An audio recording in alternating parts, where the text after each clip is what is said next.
Great. Good morning, everyone, and thank you so much for joining us. It's truly a pleasure to be part of this esteemed panel of CEOs, and of course to all of the audiences who've joined us. We know this is the start of the session, but I can promise you that when you get to hear from CEOs themselves about topics like culture, values, it doesn't get better than a CEO. These are the captains of their ships. These are the people who are the front runners for the entire organization. They're the face of it. They're the inspirers. They're the people who lead the organization into success. So when we have a bunch of CEOs who turn around and say, I want to be part of a conversation around values and culture, that's when culture actually comes to life. So your very presence here, esteemed panelists, itself is a big shift forward. With that, I've been tasked with the, all-important responsibility of trying to get the best and get the insights of our CEOs here. And when we talk about culture, it is automatically something that all HR communities refer back to leadership, the importance of leadership, the importance of CEOs driving that culture. Lots has been written by various organizations, business schools around how culture drives impact, culture drives performance, culture drives growth, but most importantly, culture drives a happy and healthy workplace. So with that, the most important thing for me when we talk about culture and values is purpose. Because you don't have culture and values without a sound purpose which tells you what your core intent is as a company. And when we talk about purpose, today the definition of purpose is so much more than profit, revenue, growth. We're not living in that world anymore. That's important. That's definitely important to drive us forward. But it's equally about about growth beyond profit, or aspects of purpose which drive greater good for the world. So the question that I have, which I want to pose to all of our CEOs today is, today the world demands, customers, shareholders, stakeholders, employees are all looking for a purposeful organization that is going beyond the realms of profit. And that's a tough one, right? It's great to write on paper, but it's a tough one. So the question that I have for each one of you, and I'll start with you, Amit, as you are closest to me. Can you describe, one is, A, do you believe in it? And the second is, what have you done to be bold about it? It's not easy. Any examples that you can quote from your own experiences of where you actually took the courage to say, I'm going to do something good instead of chasing that profit target? Thanks for putting me on the spot. Good morning, everyone. So, do I agree with it? Obviously, I mean, I run a mental health organization, so it's easier for us in some ways to be purposeful because of what we do for a living. But what we've done in the last few years is very consciously described and defined what our cultural values are. Right? We sat down as a team, as a collective, and debated and described what our values are. We put them on paper. We put tangible outcome measures around those. So we said, actually, if you are being transparent, what does that look like? If not being transparent, what does that look like? So we've actually put all of that down on paper. And what it does, and our first core value is to put our clients first. And we define that in a very, very tangible way around everything from how we do refunds, to how we do rescheduling, to how we address any client concerns. All of that, and we say that we have 9 cultural values, but our client first value is the first value we aspire to. And we have defined it that way. And so everything else then focuses around that. And what it does, it aligns the whole organization to think of that as a core value when you're figuring out a complex solution, when you have to prioritize, let's say, revenue against client satisfaction, or trying to manage a crisis situation, which happens a lot in our space, and how do you put everything behind it to support the client. So all of these things then play out very tangibly on a day-to-day basis because we define that as a cultural value. And that really motivates a whole bunch of people who come to work with us, not because we pay extraordinary salaries, but because they want to work in the space and they want to work towards that common goal of solving for mental health in this country. So I think for us, it's really played out. It's easier, I think, for us than some other organizations. But it's played out by defining the values, by debating them, by doing very open debates and training and induction when people start working with us on those values, and then being clear about how they rank in order of priority. And then it plays out in how people operate day to day, and then how that motivates them to stay engaged with when connecting their own purpose to the organizational purpose. I don't know if that helps. Great, thank you so much, Amit. Really appreciate it. Anupa, your thoughts? Bold moves you made in your business to go beyond profit. So, as a bold move, I would say you asked an example. So, in last, if 2 years, 3 years, if something happened in the world is a corona, and that was a time where I know very few companies. We were one of the companies we have not deducted a single rupees salary from anyone. Not at that. We had a 300 doctor team which was taking care of all India people who were suffering from corona. We have taken care of them, their hospitalization and everything. And even after that, we provided them a kind of counseling, mental health, backup from doctors and all. And we gave people a lot of time to come back in a normal way, because corona took away a lot of things from a lot of people. So it was keeping profit aside. The organization has built a big example. We have a list of people who used to send emails that they are very thankful to the organization and all. So this is example I remember now. It's a very good point you made, especially during COVID. Yeah. A lot of organizations and leaders stepped up to the task, went beyond the call of profit, went beyond the call of revenue. It's a fantastic example. Mithun, your thoughts? Yeah, so in the food space, we deal with a whole lot of a gamut of consumers, people, service and all of that. So if I really look at it from a purpose to profit scenario, where profit has come secondary and purpose has been primary, one of the things that we do clearly, which is also our own value system, is to do everything with the word wow. So for example, the kind of products that we create has to be wow. The quality of products has to be wow. And what we add into it also needs to be wow. So some examples where purpose has defined over profits is, for example, a lot of our food range. While we have Momos, we have Chinese cuisine, we have chicken and a couple of other products. We ensure that we don't add MSG into our products at all. While the entire industry adds MSG, we made it a point that we are going to serve healthier versions of our products. So while you can't create, really, if you look at recipes, restaurant recipes, that is one of the ingredients that's added to make it more tastier. We decided not to do it at all, and that drove that purpose very, very clearly, that we're going to have products which are as much as possible clean.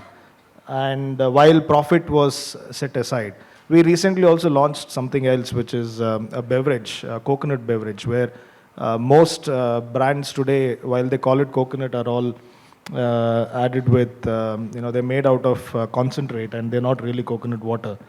So we ensured that we do 100% coconut. So in the product itself, there's so much of value of the organization going in. So we will not do something which is off the chart, which doesn't define our values and purpose. For example, even in terms of supply chain, defining and working with supply chain partners who are purpose driven are also a couple of things that we have defined within our own our own value systems. For example, even traceability of products. For example, if you look at it, if there is a raw material that is really procured, like example chicken, there is no traceability of that from the beginning, from the time it is reared till the time it is used for production. So that traceability also matters, because a lot of purpose, value, and systems are also into this. So all of these together, while they don't make profits for us, but it only seems that I really wouldn't say that it doesn't make profits, but it is those values which can create profits, then rather say that it doesn't make profits. Absolutely. So these are some of the examples that we do internally. Fantastic. Thanks, Mithun. Sudhir, your thoughts? Yeah, good morning. I just want to say that the real world is different from the theoretical world. That's what I have seen. The real world is almost messy, where you will appreciate the value and purposes are getting diluted day by day, except a few industrial houses who are focusing on the purpose and value. It's very important for a HR firm to guide the industries to maintain purpose and value. One side you have a Ferrari at 200 miles per hour. One side the industry is not able to move 40 miles per hour.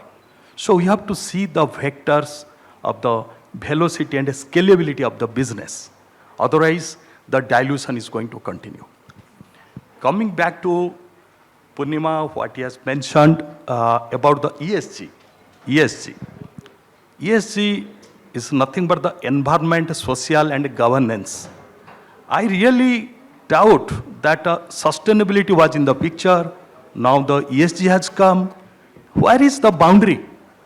Until now, the industry is not matured on sustainability. Still, we are talking about the sustainability. Sustainability also includes everything. When you talk about ESG, ESG also whether superseding the sustainability or below the sustainability. Yes, the entire global, the ESG matter is talking about all of value and a purpose and everything. If you talk about if your value and a purpose are all circulating around the ESG. If I say for an example, environment, we have gone for a zero carbon prints. We have informed our all entire process industries to focus on the re-engineering to get the zero carbons. We have informed our supply chain partners to focus on the zero carbon. It may take another 10 years. It's not a nearest time. Talk about the social.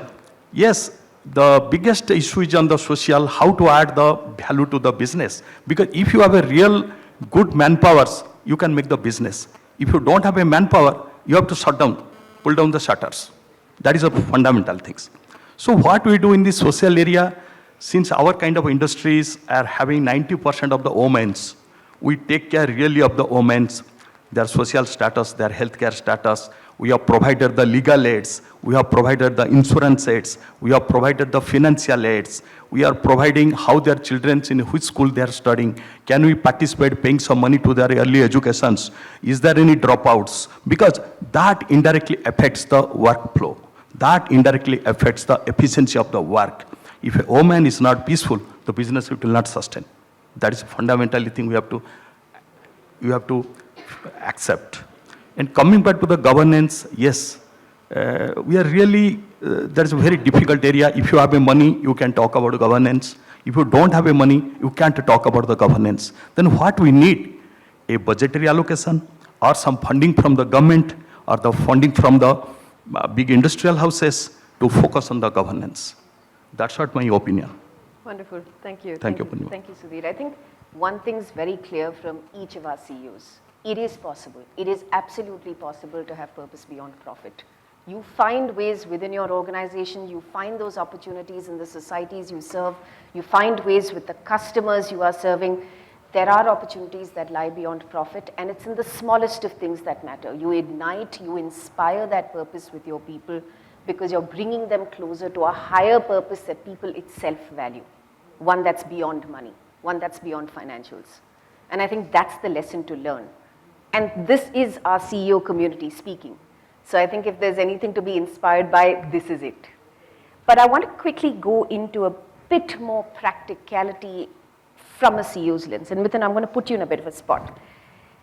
There's purpose that says, you know, I want to do good for the world, I want to do good for communities, I want to do good for customers and people and employees.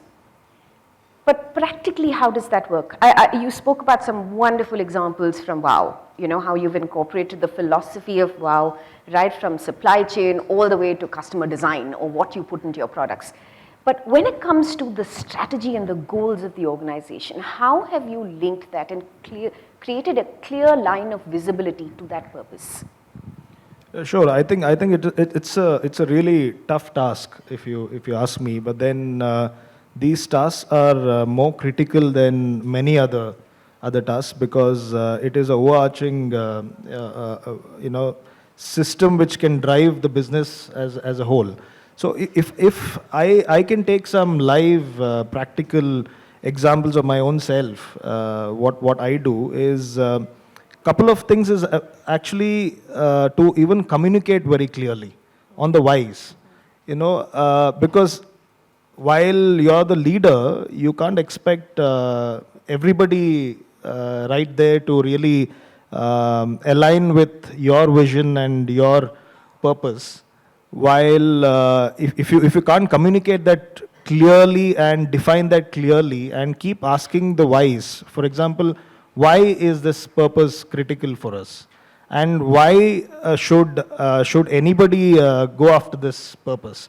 So one is about communicating clearly. So what I do is that communication happens very openly, and there's a transparent communication, and that really drives couple of these purposes and alignments with the teams. Number two, what we have done in the recent past, and I have also done this earlier, is actually to embed your KPIs and KRAs into the values. So what happens is, the KPIs are derived out of values. So, and they are also measurable. While HR folks will say KPIs need to be smart KPIs. Can you really measure? If you say integrity, how do you measure integrity, right? So how do you measure entrepreneurial mindset, for example? So those value systems and KPIs, what we've done is we have kind of managed to integrate it as well as ensure that they are measurable. So what that also defines is every manager asks his team that under this KPI, what have you achieved? So that really drives the purpose, because obviously everybody is getting evaluated all through, including me. So have I aligned to that KPI is also important, right? So other than that, obviously, because we are a food company, we are always talking to a whole lot of consumers. We have a 1 million plus unique users, who come into our QSRs and our FMCG products, and they buy in, and they leave their data with us. So we are also answerable to them, and a lot of questions come in on product itself. So all of these embedded together, I think it is very much possible. While it is difficult, but it all starts with us. Leaders and CXOs and the leadership team have to drive it, and CEO is finally, according to me, totally accountable to this. And the culture and value and purpose is all driven by the CEO, and I need to live it. Yeah. I need to live it, and I need to show that to people, and I need to demonstrate it. And so that's what I do practically. What a great view, Mithun, honestly, because I think the very thought of what is traditional KPIs, which tend to be very quantitative, we're looking at it by revenue and product sales and profitability, to be able to link it back and link the value back to say, how do you live the values while meeting these performance indicators? I think that's a fantastic view. So something for all of us to take away from. But in all of this midst, the challenge comes that, none of you guys hold jobs which are enviable. The role of a CEO to be the perfect role model to an entire organization of people, show up with customers, show up with stakeholders, regulators, and maintain formidable relationships, but at the same time be powerful and grow constantly. It is not an enviable job. It's hard, right? So in the midst of it, let's add the complexity of everything that's going on around the world. We're talking about, macro and microeconomic factors which are making business hard. In the midst of all of this, Anupa, I want to come to you to ask, how do you actually balance all of this together? There are so many things to focus on, and then you got purpose and values to live up to. You need an entire organization rallying around pretty much the same priorities you have and the vision you have. How do you create that sense of shared purpose in the midst of so much chaos, so many priorities? What do you do? Thank you. What I see is we need to share a clear and inspiring organization's vision and understand where it's heading to. And we need to include our our, talent or the team's roles and responsibilities around the company's vision. That's something that I look at, and having transparent and open communications with the team. And when I say open communications, they should also have a sense of that they've been heard of. And of course, rewards and recognitions, creating a positive work culture around us, ongoing training and development activities.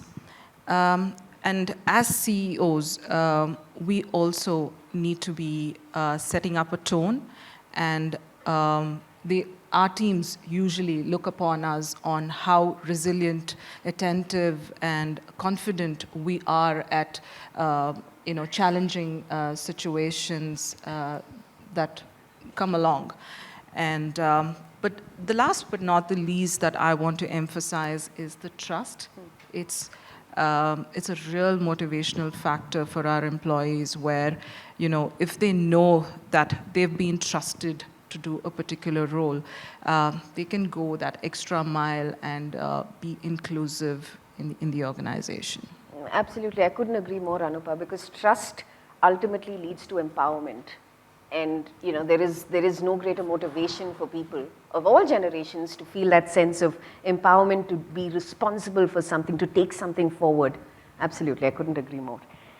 On pivoting a little bit from, now that we understand that purpose and values are all pivotal to how an organization succeeds, we have to talk. A culture does not exist, or a value does not exist in isolation. You have to look at the context of where people are.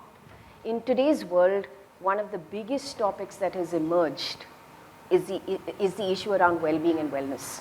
There is not a single research study today that does not indicate that mental well-being and wellness is struggling amongst our workforce. There are too many priorities, there's too much going on, there are financial challenges, and of course, post-pandemic, things probably got even worse. It's a real global struggle. Almost every organization, I can assure you today, keeps wellness and well-being at the topmost of its priorities. Amit, you are, of course, leading an organization that does this for a living, right? And as the CEO, you obviously double hat with a very, very big responsibility for the society at large, for taking care of our workforces, creating solutions that actually can make a difference. I have two questions for you, Amit, and I'm going to make it a bit hard. How did we get here? That's the first question. And I guess, moving a little away from that, one is, why did we get here? Second is, now we've got every company in the world looking at digital well-being solutions. They're looking at rechanging their benefits and flexi leave. There's some fabulous ideas that are coming through. But is this going to turn things around? What can we do that's going to be different, that will be a game changer, that will solve this problem? Thank you. How did we get here? I think we were always here. We just found out recently that we were always here. If you look at data going back 10, 15 years ago, they're still showing a lot of, Indian data I'm talking about, a lot of employee anxieties, depression, stress within the corporate India workforce. I think we were always here. I think what COVID allowed was the conversation to happen. I think when leaders and CEOs stood up and said, I'm struggling, and that allowed everybody else to also get the permission to say, yes, so am I. I don't think we got here recently. I think the numbers have been staggering for a long time. I think we've been ignoring them. India has a 95% treatment gap, which means that out of the 200 million people who have mental health difficulties, 40% of whom live in corporate India, people don't get access to support. 95% people don't like access to support. So we've always been here. Right? So I think, and a lot of people, Deloitte did a lot of work in the last 2 years around mental health and organizational mental health, and we've been working with over 100 organizations now, looking at their mental health, large and small, right? And some things strike out with that experience very, very clearly, right? Initiatives go only so far in solving the problem, right? You have to take a step back and think about your identity as an organization itself. Who do I want to be? And it's a living, breathing thing. The organization is a living entity. It's a dynamic entity. Who do I want to be as an organization? How do I want to work with the people within my organization, my stakeholders? How do I want to engage with them? What is the level of transparency? What is the level of communication? What's the level of openness that I want to inculcate? How do I connect individual purpose to organizational purpose? And we were talking about this, Mithun was talking about this, and one of the things that's very clear is, it starts right at the hiring process. Right? How do you actually align at that step and say, okay, this is where you want to go, this is where we are going. Are we both going to go in the same direction or not? And it's hard, but you try and do it as much as possible. People do spend so much time on skill testing, and the purpose alignment gets missed out a lot. And that creates so much of dissatisfaction downstream at both ends, the organization and the individual, and that leads to a lot of mental health difficulties downstream, right? So how do you, as a first step when you're hiring people, align on the purpose alignment and the cultural alignment, right? If you're an organization that values integrity very highly or sense of purpose very highly, and you get somebody who's sell at all costs, and is that the right person for your team, even though they might be a great salesperson, right? So how do you get that cultural alignment and purpose alignment right at the beginning? I think the next step is, how comfortable are leaders standing up and openly talking about their own challenges? Right? I've done at least 3 or 4 of these roundtables with leaders of large organizations, listed organizations, where they've stood up and said, this is how I was struggling. And to their entire town hall of 23,000 people across the globe, they've said, I was struggling, this is how I got help. And what we see on the ground is, when those conversations happen, the engagement with mental well-being just rockets up. Because suddenly you've got permission to talk about your own challenges, right? So how well are leaders willing to talk about their own challenges openly? Because we're all struggling. Anybody who tells me that CEOs and founders are not struggling is just making it up, right? I work with enough CEOs now in the last 7 years to know that we're all struggling in some way or the other. I think the third is around, how do you take a systemic and programmatic approach? Instead of saying, I'll just do isolated initiatives. How do I look at this as a program of things that will have things in it, but it's actually built around a program? How do you create multiple touch points for individuals? Not everybody will access services in the same way. Not everybody will go and speak to a therapist. Not everybody will go and use a self-care tool. Not everybody will come to a workshop. So how do I create multiple touch points as part of a program where I can meet almost everybody where they are in their journey, where I can try and connect with people based on what their comfort level is, what their awareness level is, what their readiness level is, right? And so I think that's where I sometimes struggle with when I'm talking to large organizations especially, and they're like, oh, we do wellness Wednesdays and we do this workshop on a Friday, and I'm like, okay, but what's the overall strategy? Can you just step back and look at how are you thinking about this longitudinally? How are you thinking about it as an identity? And I think that's still missing a lot of places. So I think those 3-4 things around leadership buy-in, around thinking about it as a program, around building your identity around emotional support are quite important. And then the initiatives play a very important part in plugging into that. I think what we sometimes end up doing is going the other way around and doing initiatives and hoping that they create a program. Basically. Yeah. So I don't know if that helps. Yeah, no, absolutely, Amit. And I think there's 3 very important key takeaways and very refreshing, I might add. One is obviously start hiring for cultural alignment, right? Get that equation right so that the reality of both the employer and the employee is very clear, right? I think the second point that that's so critical is vulnerability in leadership. Be open to talk about it, be open to talk about your own challenges, and of course, create inclusive programs, not initiatives which are task-based, and know what problem you are solving for. The point, does a Wellness Wednesday solve the actual problem at hand? It might not in the scheme of things. That's why a programmatic approach, if I can call it that, which is more inclusive, helps people meet the midway. I was just going to add that, just the hiring part, right? Like so we are a small organization. We are 250 people. We are not a very big organization.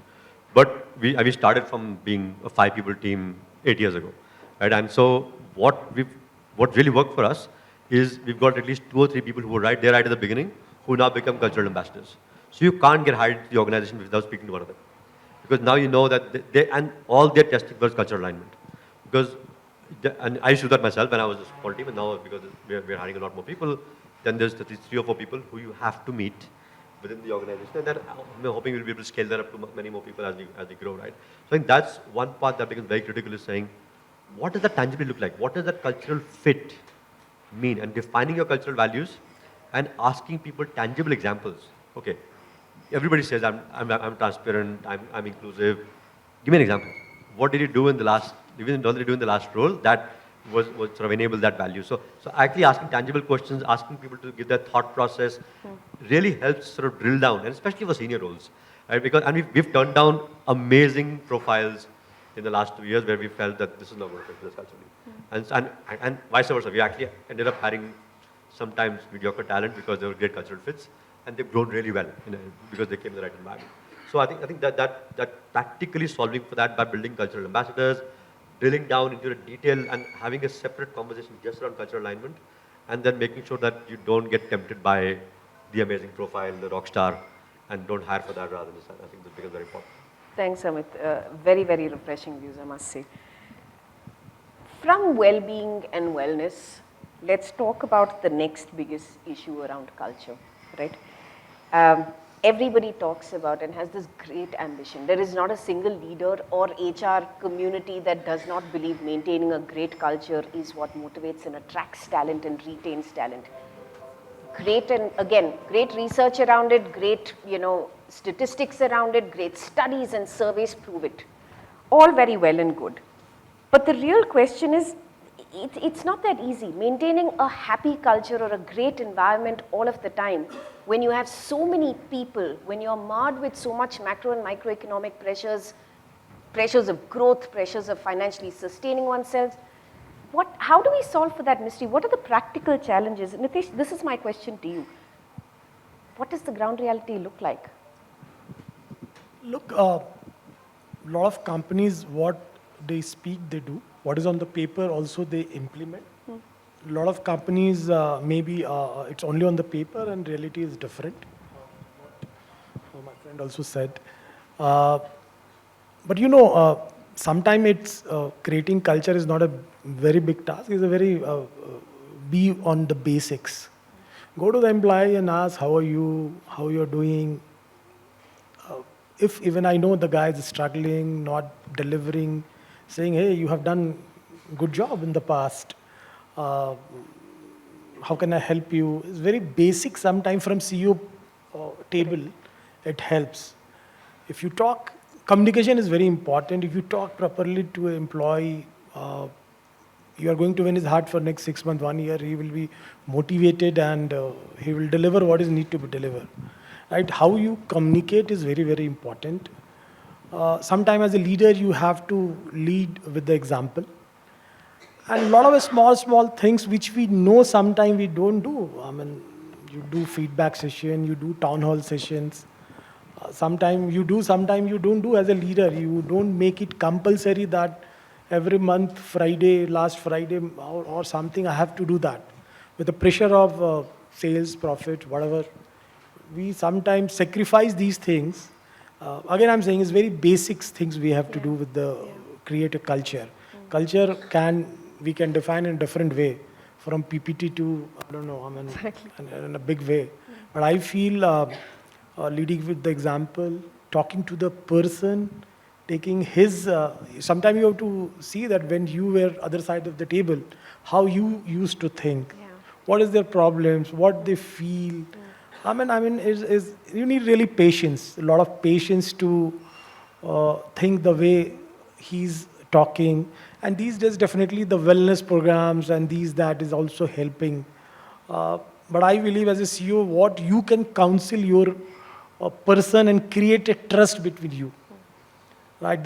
We talked about trust. If employees trusting you as a CEO, I know some people, I tell my boss, till you are there, I'm there.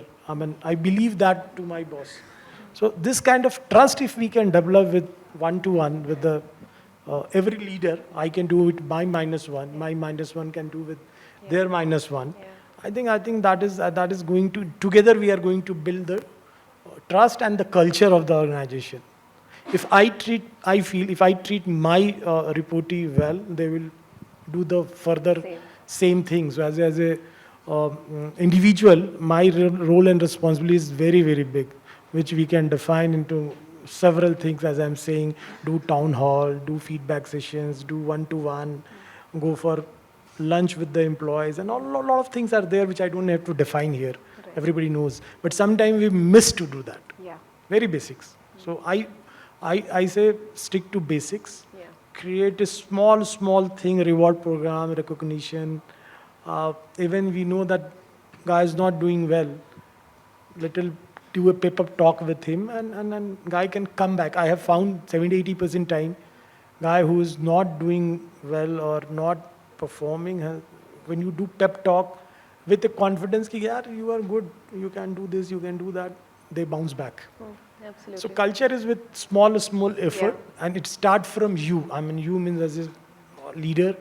If you don't do, nobody will do in your organization. I'm sure about it. Absolutely, and great takeaways from that. We don't have to be very cerebral and intellectual.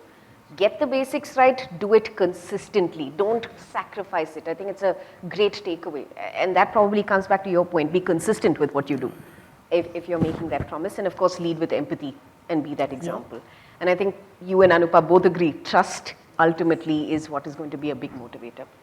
I want to come to Sudhir very specifically to yourself.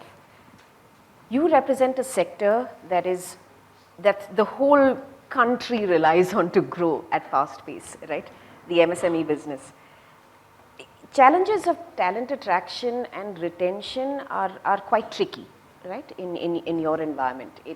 You have a lot of financial pressures, you have human resource shortages, you've got to look for skilled talent, but at the same time balance, cost versus, what you can recover as revenue. With all of this, you've got regulatory pressures, limited tech enablement, the pressures are a lot. And in the midst of all of this, you've got to attract and retain talent that is going to take you and, build your growth for the future. How do you overcome these challenges? What is your perspective for the MSME industry? It's very difficult questions because she's trying to make the dead man alive. If I see up to Corona, there was no talk about MSME, only industrial houses, financial houses, HR houses, investment houses. After Corona, some people came and formed MSME institutes, auditing firm formed MSME audits, compliance team formed MS compliance, investment panel formed about the MSME investments, government came out to fund the MSME, so it is a MSME government protocol area. But the real issue is what she mentioned, Poornima, it's not taken care. We have to understand what are those points. One is MSMEs are not inside the urban area. It is outskirts of the urban area, rural area, tier 2 cities, tier 3 cities. That is why they comprise just 6.5 crore, if on today. And there are always the migration of the skilled laborers or the qualified people from the rural to urban, not reverse. When the migration happens from the rural to urban, there is the problem that talent shortage starts. You pay how much money a person will come to the MSME in a rural area or a tier 2 cities, but after a few months, his mind will go to the city life and he goes to city life. The question is, couple of years before, I used to have the financial man next to me. Today, I'm putting one HR man next to me. He's giving me a brief. There are shortages in those factories, those manufacturing, they don't have the people, there are no order. How to overcome this? Because today, 70% of my time is going to sort out these HR issues. One of the biggest challenges for me, the compliance. Government has got a lot of rules and regulations because they want to achieve $10 trillion economy. I'm heading a Government of India panel. There is so much of stress and pressure on us to perform, to bring more industry. But where are the employees? Where are the workers? Where are the staffs? Where I will get? So here I feel the HR, that's what we have started, training the peoples, going to the various opening of the district, qualified district training centers, talking to the local institutes, sending the HR people to tie up with the various small villages, taking help of self-help groups and missions where the women's power is there, talking to them, Can you educate your people to this level? And we are their employer for you. Like the bigger companies are hiring a lot of peoples 1 year, 2 year before. They are funding to the institutes to get the talents. But the MSMEs cannot fund. So therefore, we have to survive. So we are taking this course of action. Coming back to this, attritions. Attritions will be there. You have attrition at a higher level, you have attrition at a middle level, you have attrition at lower level. So what we did, we had migrant laborers from northeast to southern parts of the India. Eventually what happens, some northeastern states are opening up the various industries in the northeastern states. Again, these people are going back. So to overcome this, couple of months before we discussed with the government of Karnataka and Tamil Nadu to set up the center of excellence in small cities. What is the center of excellence? Until now, no one has given a focus to these industries, how to take up these industries. So with the creation of the center of excellence, backed up by various technological companies, creating a skill, creating AR situation, the VR situation, and upgrading to a small robots where it can come to the factories and replenish some of the human works. And another point, coming back to the another challenges is that how to implement the rules and regulations of the government. So we don't have sufficient resources. Neither government have sufficient resources. One side regulation, other side implementation is poor. So we have requested the government to hire a third-party agencies for implementations. And definitely MSMEs need funding. Because at the end of the day, being an CEO, I have a pressure on the order, pressure on the profitability, pressure on the survival.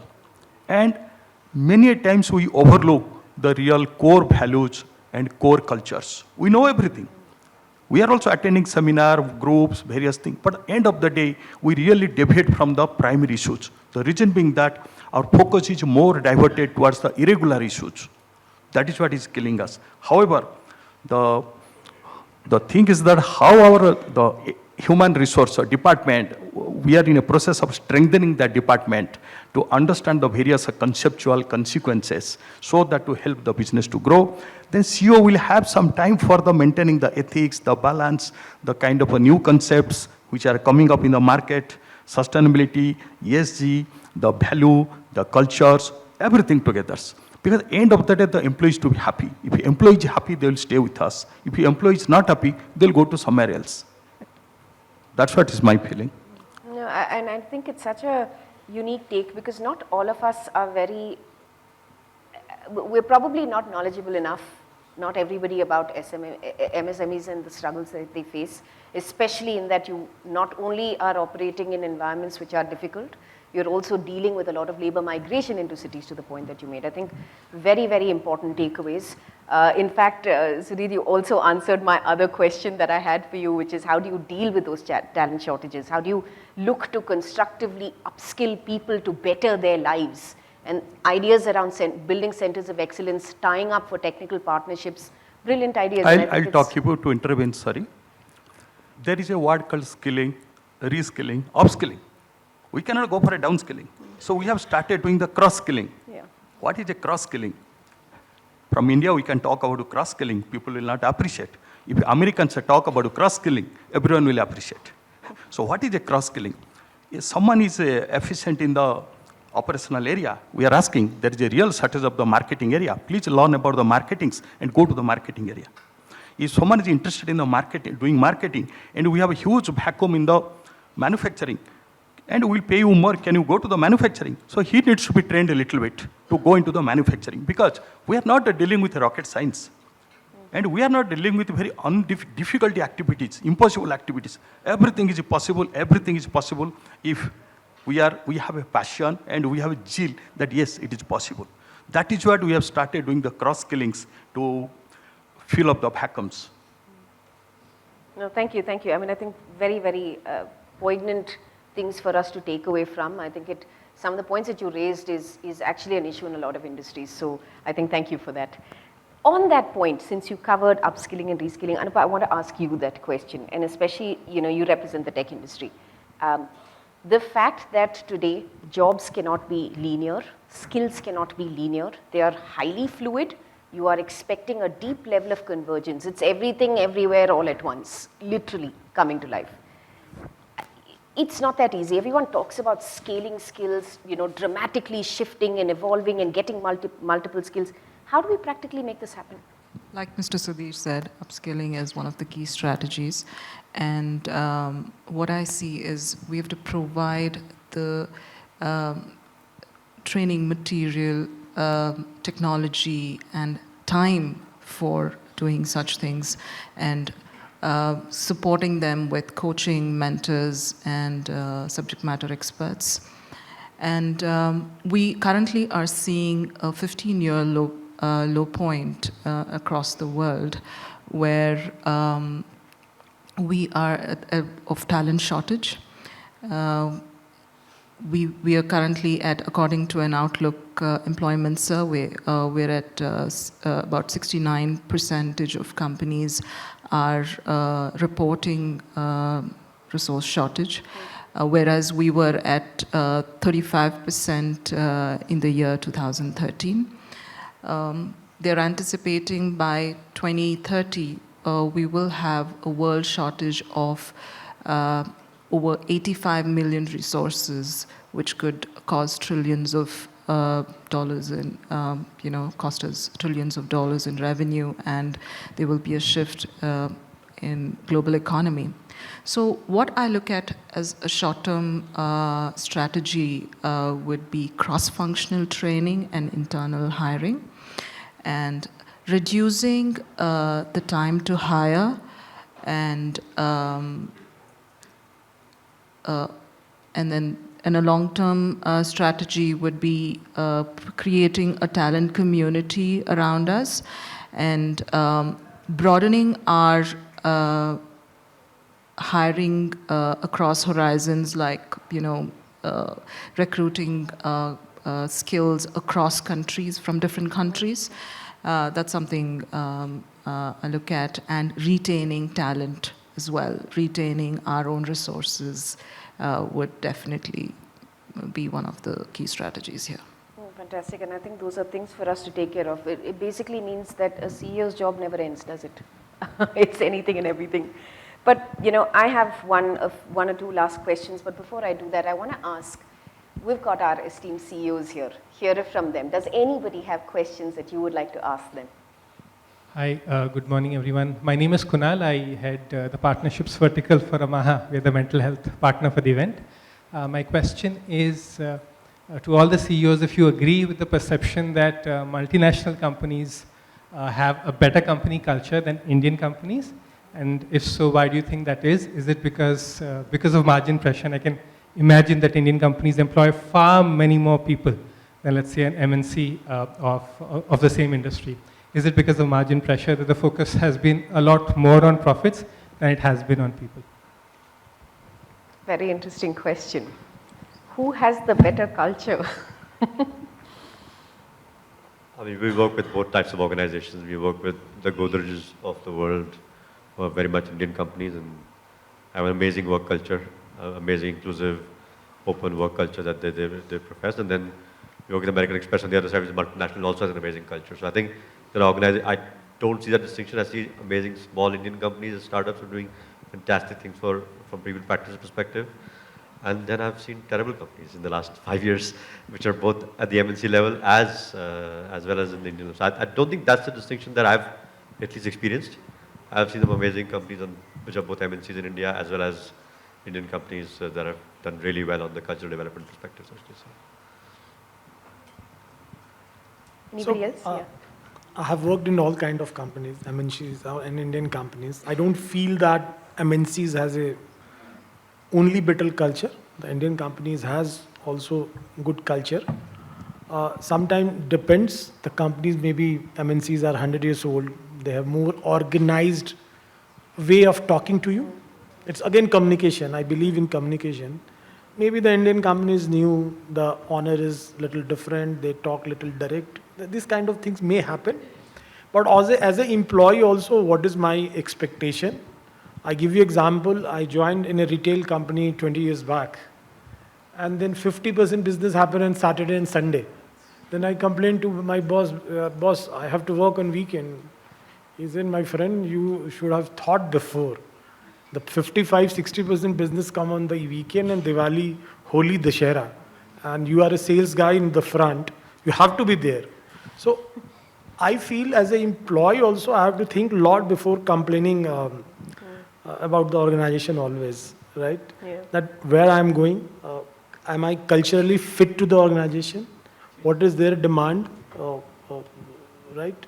I worked in a liquor company where I had to deal with a lot of muscle power people.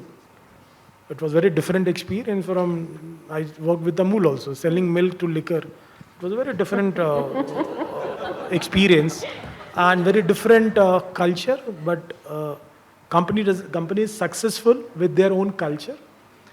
As an employee also, sometimes you have to adapt. Where we feel, no, it's only company responsibility is not correct. So my friend is a culturally, a lot of Indian companies I am fan of. Thank you. Any other thoughts?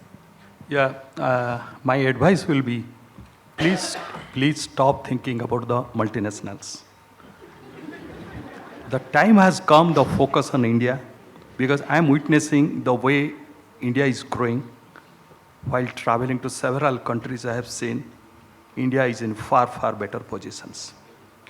10 years before, we didn't have anything. Today, we have everything. There's a lot of scopes in various sectors. We should focus on that. Even I have, including me or my colleagues, many friends, have worked in MNCs. But at the end of the day, you have come back to a organization to take the leadership of CEO and cleaning the leftover of 5% of the works which has unfinished by the various sections. That is the CEO job. That is what Mr. Nitesh told. You have to work on Sunday and Saturday and holidays because you have to clean those debris. If you clean the debris, you are successful and it pays you end of the day. Thank you. Right. So with that, thank you everyone. Thank you panelists.